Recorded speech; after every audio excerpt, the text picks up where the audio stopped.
I didn't expect Frenemies to be the most amazing film ever, but I did not expect it to be this bad. Usually I'm quite partial to a Disney Channel film if I'm in the mood for something that's easy to watch, quite juvenile, and, something that's kind of background viewing. There is one character in this, maybe two characters that I liked, and one story that I wish was just the entirety of the film, because it would have made a really great feature length. But there are two reasons why this film does not work. The first one, the way the narrative is really bad. The structure of this film is so poor that it's just clunky and really hard to engage with it. And the other one reason, but the other thing is that there are two protagonists who are so obnoxious and so annoying, and I cannot stand them. Very well acted, nothing wrong with the acting or any of the casting in this, but the characters themselves and the way they've been written and the way they present themselves is just so irritating that they just bugged me from start to finish. Frenemies was released in 2012, directed by Daisy von Scherler-Meyer, and it's based on the novel by Alexa Young. I haven't read the book. If you have and know how it compares, please let me know. I'd be interested to kind of see what aspects were taken from the book. But the film focuses on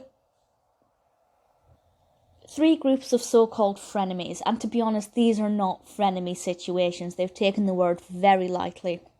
It's about friends who are going through a bit of a problem. In fact, no, it's not. I'm going to tell you what each of the three stories are about. I won't spoil how they unfold, but to be perfectly honest, you can't spoil this film because there's no excitement there to spoil.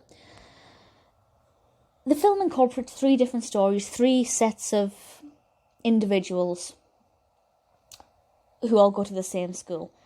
And everything's kind of woven around Avalon and Halley, who run Geekly Chic, an online website. They have their own story, which is the middle one. I thought it was very dull, very boring, absolutely not interesting. As I said, well acted, I have no issues with any of that. But their story was boring, and the characters are so exceptionally annoying. The first story in this, though, I actually quite liked. And it's about a boy called Jake, played by Nick Robinson, and his dog Murray, who is absolutely adorable. And he gets himself a girlfriend who is only using him, and Murray can tell this, but that causes a rift between Jake and his best friend Murray. So who's the frenemy there? Is it Jake and Murray? To me, it would have been Jake and his girlfriend, but it wasn't. It would kind of hit more on him and Murray, which is one of the most pathetic uses of the term frenemy I've ever heard. So the story itself was sweet, but certainly it wasn't very interesting. It was decent enough, and as a kind of short, it wrapped itself up quite nicely. I think that particular story was reasonably well developed. The second story, as I said, was absolutely appalling. The third story I really enjoyed and wish it was a feature length. This is about two girls called Savannah and Emma, both of whom are played by Mary Mouser.